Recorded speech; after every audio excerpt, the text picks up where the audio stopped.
Agora, nós vamos ouvir a última palestra do dia de hoje. E é uma palestra que vai tratar sobre a diversidade de valores humanos para um futuro mais inclusivo. Nós vamos ouvir agora Ken O'Donnell. O Ken é coordenador para a América do Sul da Brahma Kumaris. Na verdade, ele é um dos fundadores da Brahma Kumaris no Brasil. Ele já trabalha à frente da Brahma Kumaris aqui no Brasil há mais de 40 anos. Ele é praticante e professor de meditação desde 1975. É autor de 19 livros sobre desenvolvimento pessoal e de organizações, sendo alguns publicados em diversos idiomas. O Ken tem uma história incrível, uma experiência de vida diversa. Ele se aventurou com mochila nas costas, violão debaixo do braço, viajou o mundo, foi estudar meditação, leu todos os grandes livros sagrados, se tornou um grande yogi e hoje ele está aqui para compartilhar essa experiência e nos orientar, nos dar dicas para caminhos de construção de valores humanos mais diversos para um mundo mais inclusivo. Ken O'Donnell, a palavra é sua. Olá a todos. É com grande prazer que participo deste festival sobre a diversidade. É certamente uma oportunidade para compreendermos não só todas as cores de nossas crenças e culturas, mas também o que realmente está por trás de nós, como seres humanos. O que nos faz funcionar e que eu tenho que fazer para funcionar melhor. Essas são questões que seria bom entender a resposta. Assim, eu quero começar com uma pergunta.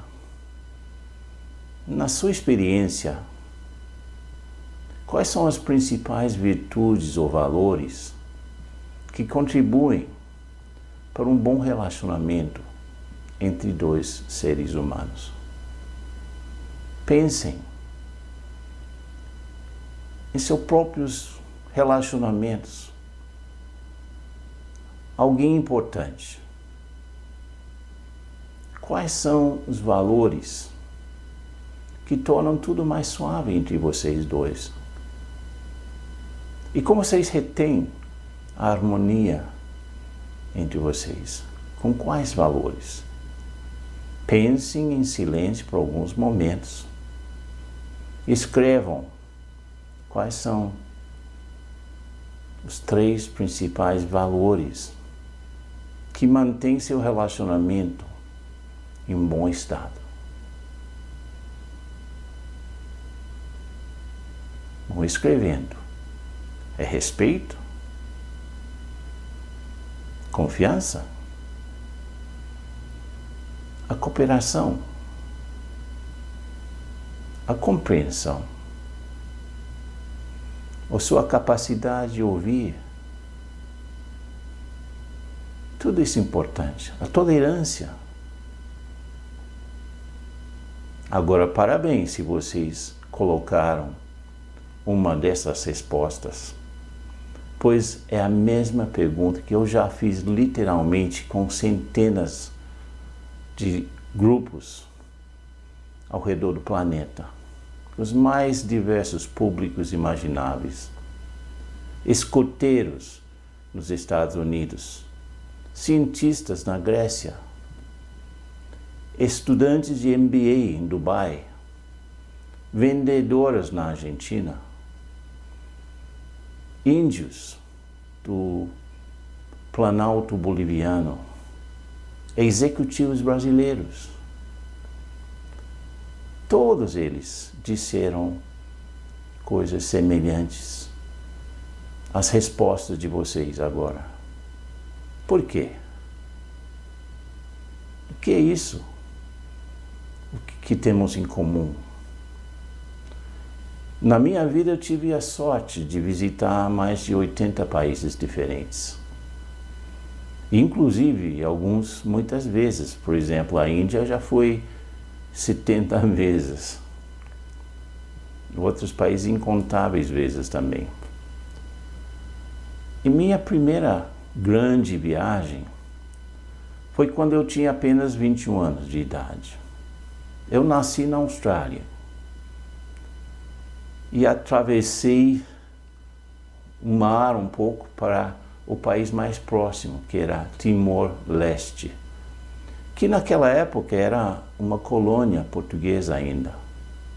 Assim, meu primeiro contato com uma língua estrangeira foi com o português. Eu não sabia que mais tarde eu viria ao Brasil e ficaria aqui para aprender sua bela língua.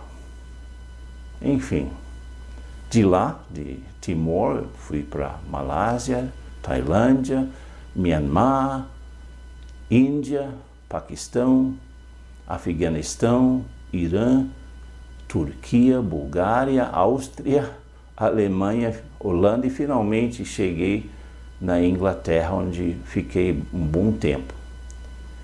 Eu fui testemunha pessoal das diferentes tradições religiosas que eu vi nesta viagem. Durou 6 meses, eu vi tudo, entre o nascimento e a morte. E, apesar de jovem, já me senti muito velho. Eu estava consciente da nossa humanidade comum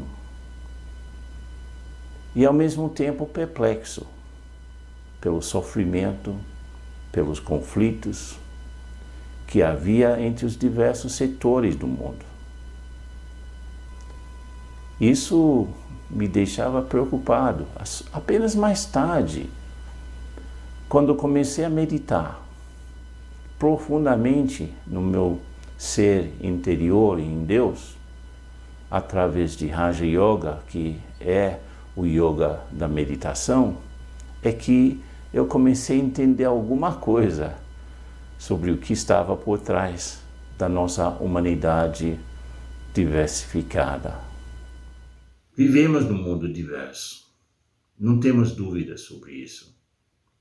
Mas há uma frase que eu gosto, que eu ouvi pela primeira vez na Índia, que é a unidade na diversidade. É como se fosse uma árvore, com diferentes galhos, uns crescendo para esse lado, outros crescendo para esse outro lado, mas tem um tronco comum, tem até uma semente comum, tem raízes comuns.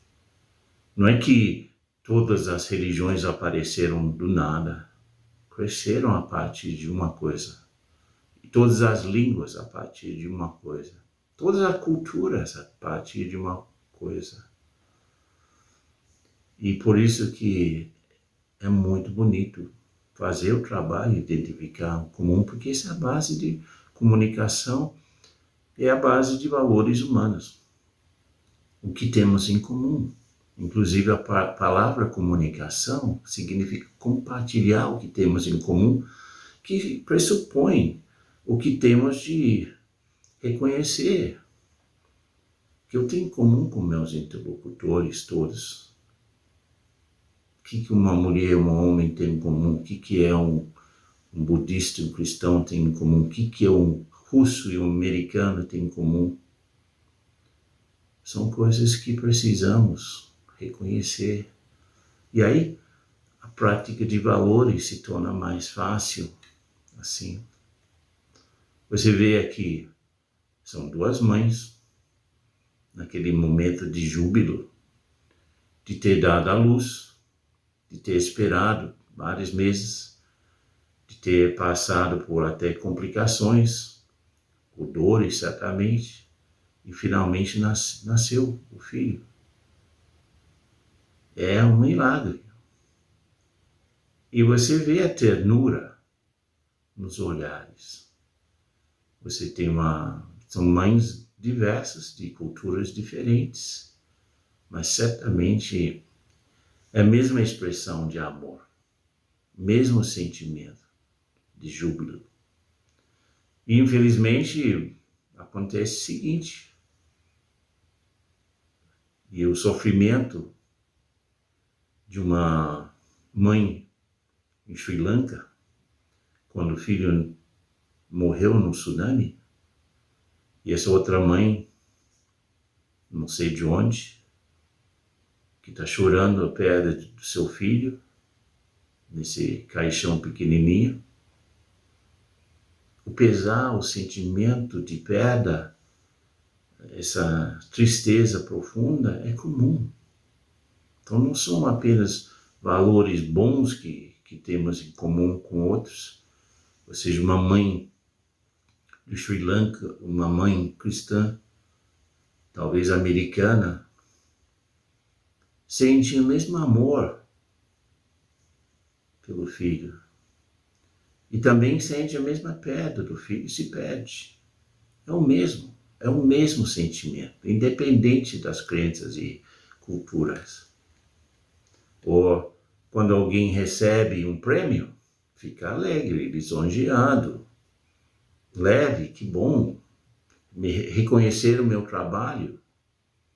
Mas também um motorista em Sri Lanka, uma mulher em Filipinas, você vê, estão frustrados com o trânsito do mesmo jeito.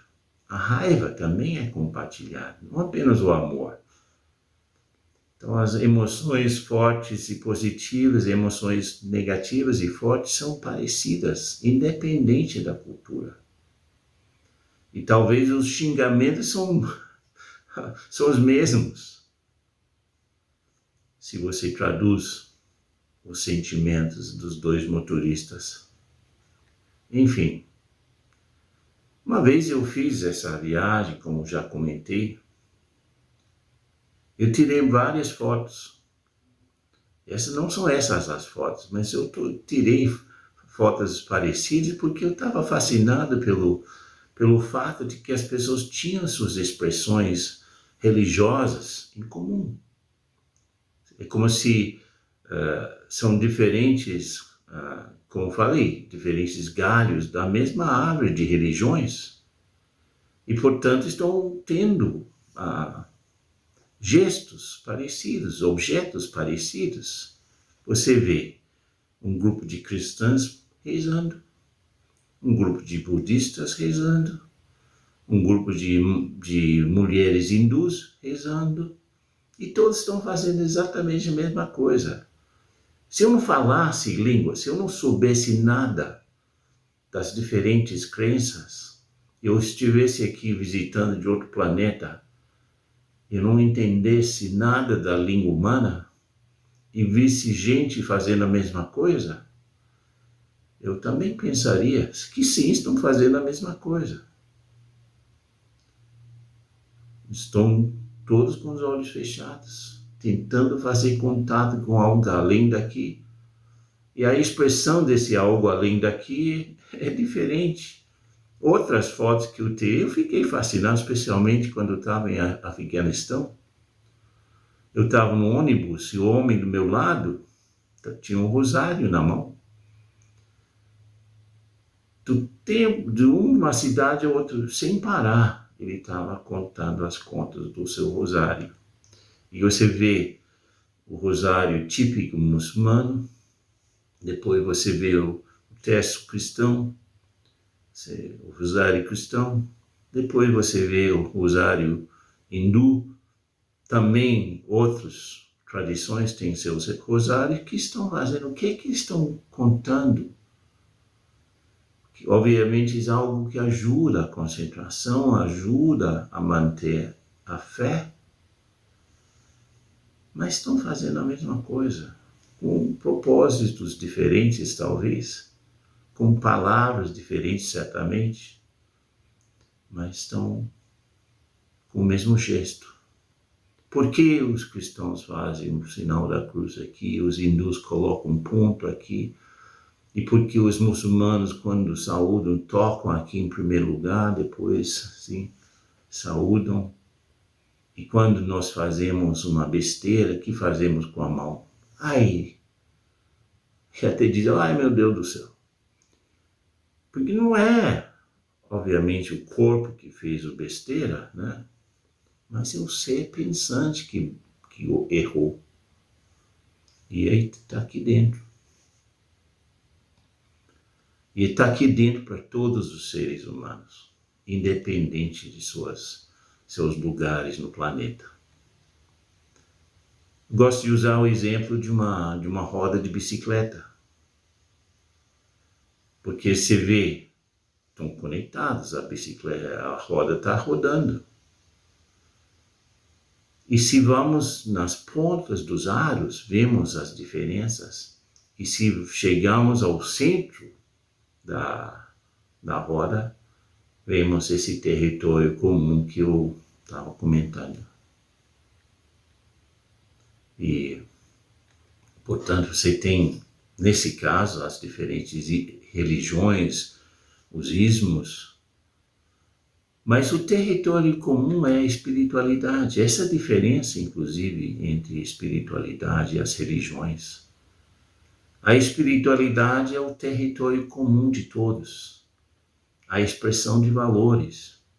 Eu mesmo já fiz um estudo, assim, objetivo, possível.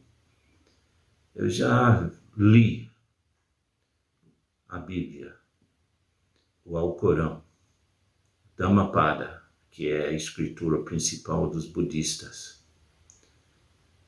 Os Upanishads, que são discursos de diálogos entre mestres e discípulos da Índia, o Bhagavad Gita também na Índia. Eu vejo que realmente as histórias são parecidas, são histórias de fé, são histórias de coragem, são histórias de superação, e tem a ver com o elemento espiritual principal, Deus, o Alá, o Shiva, o Jeová, o grande espírito. Assim, a expressão dos valores, tirando os contextos, você vai ver que estão falando coisas parecidas. E aí você vê, inclusive, portanto, na periferia da roda, as culturas, as línguas, os rituais, as escrituras, e no centro da roda, os mesmos valores, expressos de uma maneira parecida pelos gestos. E às vezes eu penso que o maior problema entre as diferentes culturas é o fato que não falamos as mesmas línguas, mas são as mesmas palavras às vezes. E não entendemos que são parecidas. E eu quero contar uma história que realmente me impactou muito.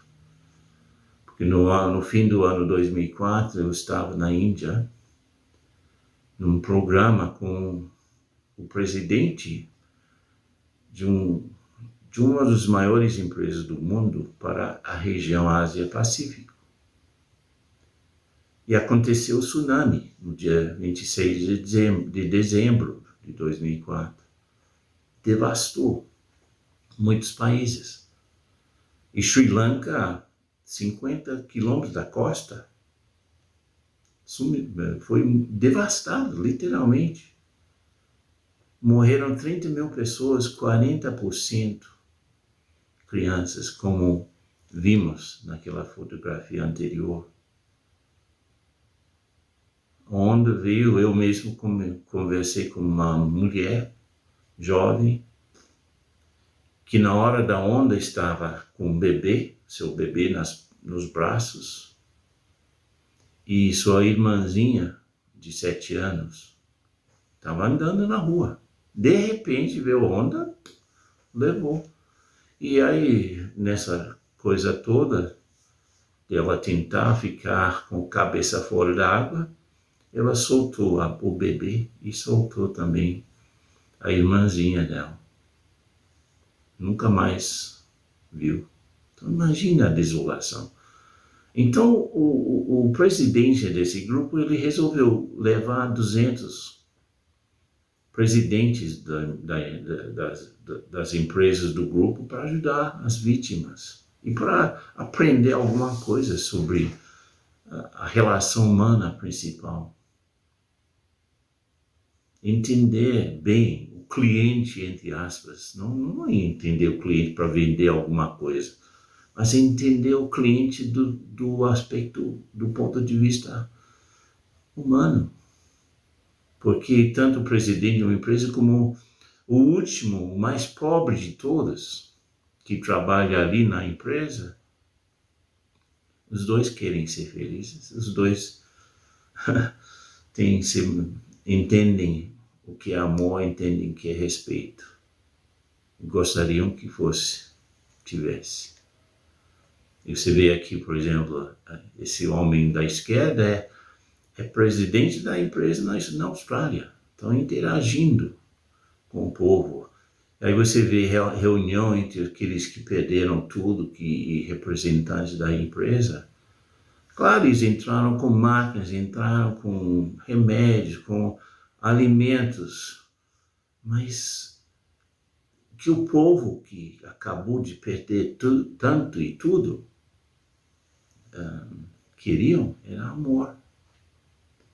E foi interessante ver esse desabrochar desses executivos durões para tratar de ser um pouco mais humano. Foi muito especial ver isso.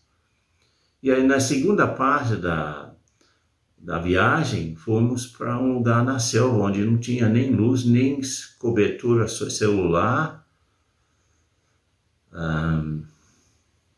Tivemos que dormir em tendas, no chão, né? Não tinha você vê, eu não tinha eletricidade, estou usando um megafone para conduzir um diálogo. Não tinha nem cadeiras, estavam sentados no chão. A primeira parte do exercício, eu mandei as pessoas a sentarem-se na selva para conversar com a natureza.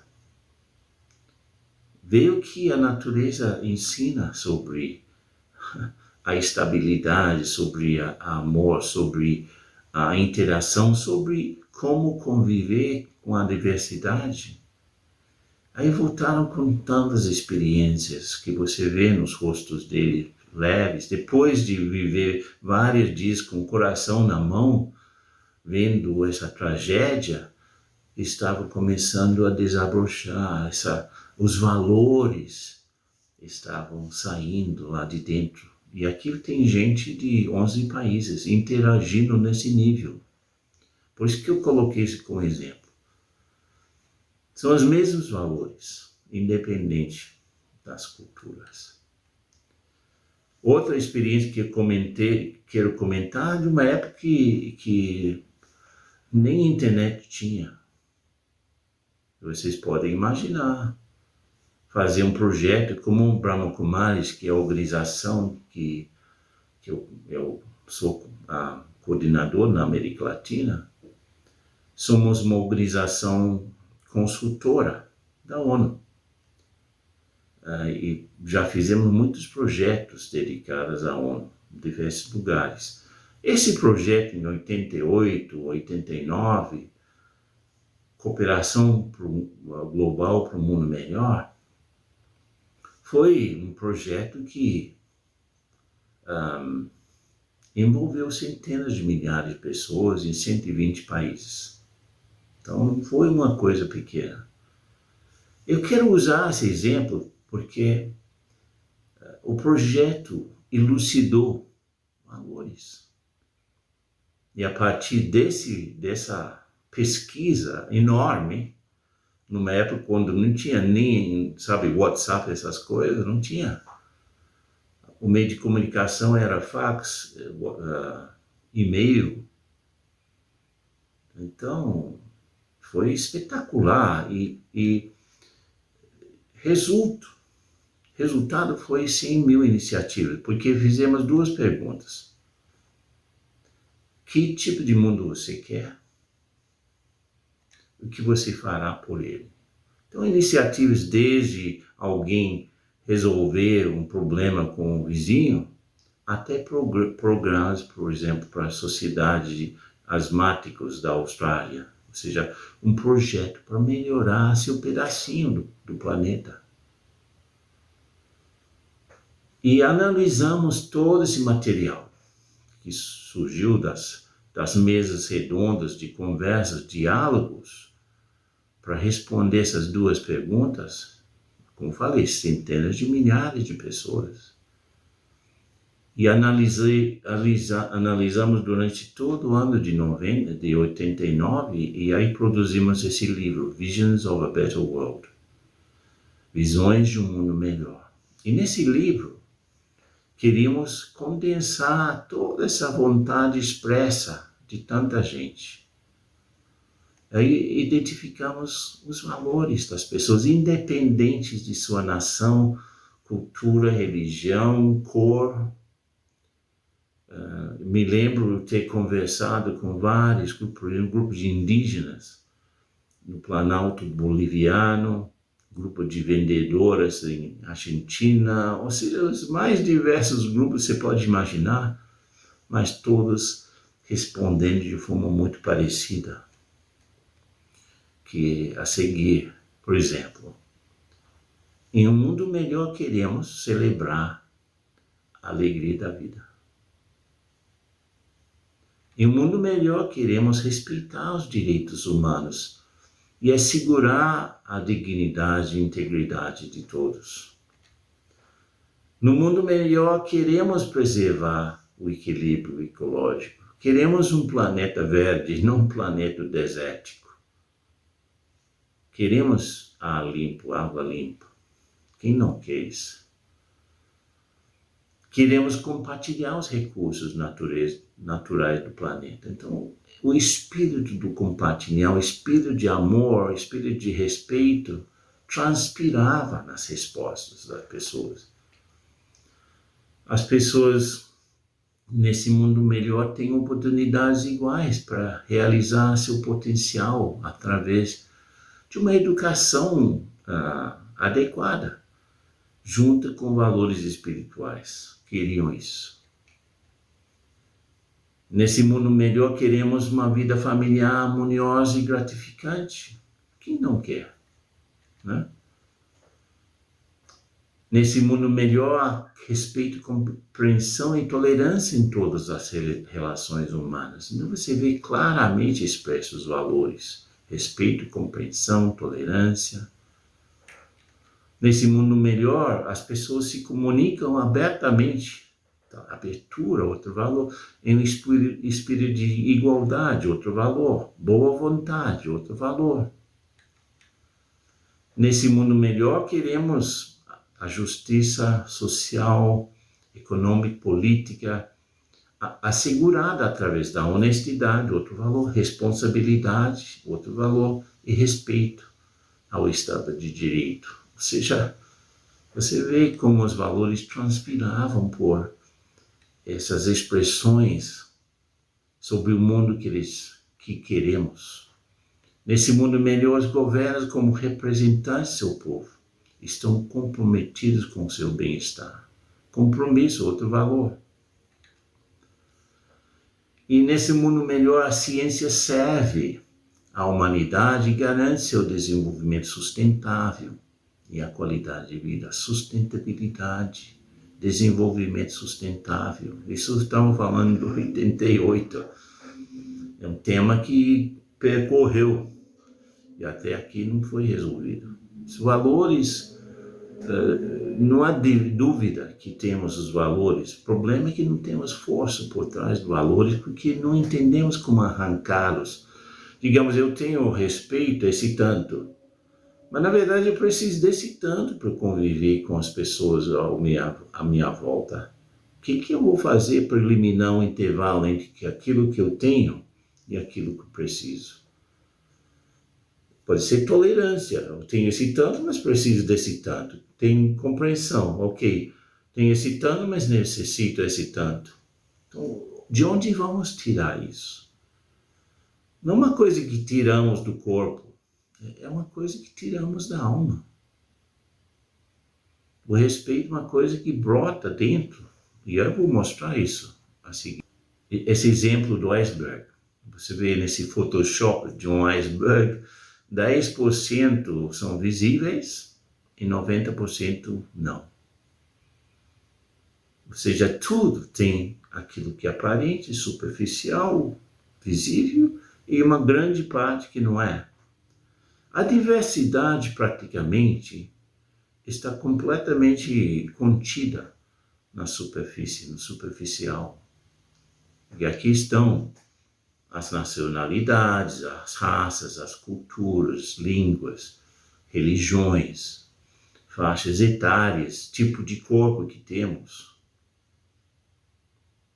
grau de beleza, grau social, tudo isso, todos esses aspectos que nos separam em diferentes grupos e tornam essa questão de diversidade importante. E a parte invisível, a parte mais assim superficial, mais perto da superfície, são as nossas personalidades, porque é através da nossa personalidade que nós nos expressamos. Temos aí os valores, os relacionamentos e crenças na parte de baixo. Aí a pergunta, o iceberg segue ventos ou segue correntes? É óbvio, né? O iceberg vai seguir as correntes, que os valores acabam ganhando. Eu tenho na cabeça o exemplo de um historiador chamado Arnold Toynbee, que é um dos maiores historiadores do século XX. Ele tem a sua obra-prima sobre as civilizações humanas, e ele analisou 21 civilizações que nasceram, cresceram, amadureceram, depois começaram a definhar e morreram. Assim, os egípcios, os romanos, os gregos, assírios, babilônios, fenécios, e mais recentemente os astecas, os incas. E aí ele diz que finalmente essas civilizações sumiram, nasceram com valores bem claros, mas fundiam pela falta de valores. Conforme o tempo ia, em todas essas civilizações, ele notou duas coisas: a concentração de riqueza e poder nas mãos de poucos, e segundo, a incapacidade de fazer as mudanças a tempo, as mudanças necessárias a tempo. Então hoje, no nosso mundo atual, uma concentração absurda de poder e riqueza nas mãos de poucos indivíduos. Tem 3 homens mais ricos que 50 países, por exemplo. E a incapacidade de fazer as mudanças necessárias de acordo com o que, digamos, pega o exemplo da mudança climática. Não estão fazendo as mudanças necessárias. Aí, se seguirmos o modelo de 21 civilizações anteriores, morremos. A humanidade não morre, porque os valores acabam renascendo, fazendo renascer algo especial. É isso que estamos testemunhando nesse momento. Eu quero mostrar outro exemplo, que é a nossa Terra, cortada ao meio, e você vê as diferentes camadas. Praticamente tudo que é importante na nossa vida está na superfície, a divisão de países e nossa movimentação, etc. e tal, e ignoramos as outras camadas que provavelmente têm uma importância de manter a Terra intacta, né? Que senão explodiria. Temos fatores na própria Terra que mantêm a Terra do jeito que é, senão, pum, ignoramos essas camadas. Da mesma maneira, na essência, no âmago do ser humano, está a sua essência. E essa essência, quando é estável, é bom, é boa, tranquila, estável, disposta. Só que nós ignoramos esse âmago. Ignoramos essas camadas podemos chamar de subconscientes. Mas tem a sua razão de ser, mantém a estrutura de alguma forma. E depois a camada mais superficial é o ego. Eu sou fulano, eu nasci em tal lugar, que nem aquela música, eu nasci assim, eu cresci assim, eu sou sempre mesmo assim. Ou seja, esse síndrome de Gabriela, que eu sou incapaz de mudar porque sou desse jeito. E aí interagimos com o mundo a partir desse ego, esse fulano de tal que eu sou, essa cultura, essa religião, essa nacionalidade, etc. Então, não, eu sou um ser humano antes de tudo. Depois vem a nação, depois vem a religião. Eu sou esse ser, depois as outras coisas. E se eu entendo isso, vou poder interagir com os mais diversos interlocutores possíveis, porque eu tenho em comum isso com todo mundo. Então interagimos com o mundo externo a partir do ego, geralmente, e aí acabamos atrapalhando muitas vezes, acertando e atrapalhando. Mas se eu conheço a minha essência, eu trabalho isso através, por exemplo, da meditação. Eu estou nesse mundo, eu vou para a minha essência, que eu sou esse ser espiritual movendo esse corpo humano, eu sou esse ser espiritual atuando através dessa forma humana. Eu vou começar a fazer nascer a tolerância, a paciência, o amor, a paz, o que for necessário. Mas só se eu tenho acesso. Eu tenho que ir para lá e trazer para fora. Então, vou explicar isso em mais detalhes agora. Agora eu vou me apresentar. Eu sou um ser, energia consciente. Na essência, um ponto de luz, podemos dizer assim.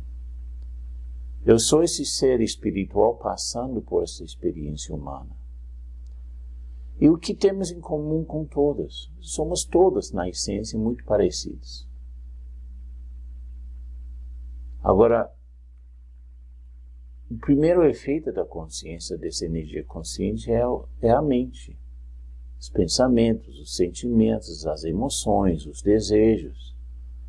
E depois vem o intelecto que trata de formar as redes da mente, ou seja, algo que controla, que organiza essa atividade mental, que é absolutamente essencial. Ou seja, a primeira expressão e depois temos de organizar essa expressão. E essa expressão surge na forma de personalidade. E aí as diferenças começamos a ver com mais claridade, a diversidade de personalidades. E aí formam-se diferentes aspectos da personalidade e quando entramos em contato com alguém mais, pode ser que haja algo que gere uma afinidade, que gere interesse, atração até. E queremos conhecer esse indivíduo. Agora, quando encontramos nada em comum, praticamente, especialmente quando estamos em polos opostos de uma questão, isso gera conflito. E quando encontramos alguém com quem temos bastante coisa em comum, uma afinidade maior pode gerar outro tipo de problema. Agora, raras vezes criamos uma relação independente dessa mente diferente, desse intelecto diferente, desses aspectos de personalidade completamente diferente. Ou seja, dois seres tão diversos. Às vezes, conseguimos penetrar as cascas da personalidade e essa organização da mente e sua atividade e conseguimos ver a alma do outro lado. Ou seja, conseguimos uma conexão de ser para ser. Esse é algo muito poderoso e autêntico.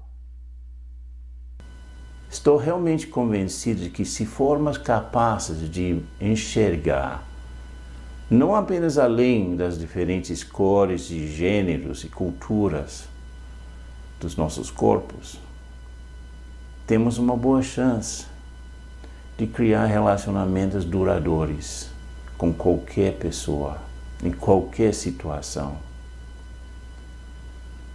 Também vou terminar com uma pergunta. Como comecei com uma pergunta, vou terminar com uma.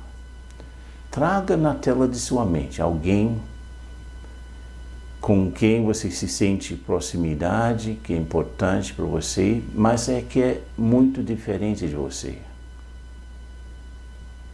Pense em que vocês têm em comum.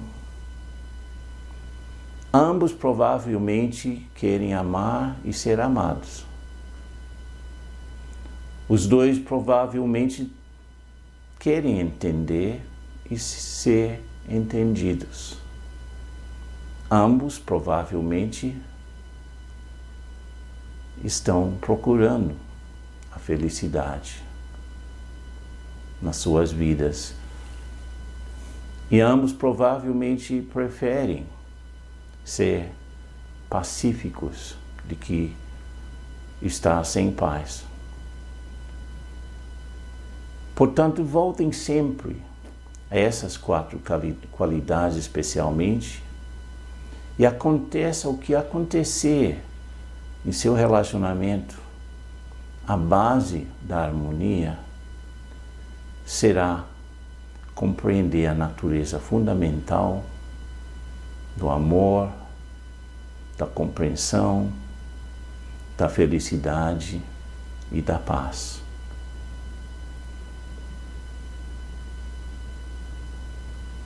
Obrigado por ter tido a paciência e o interesse em escutar e participar desse grandioso evento.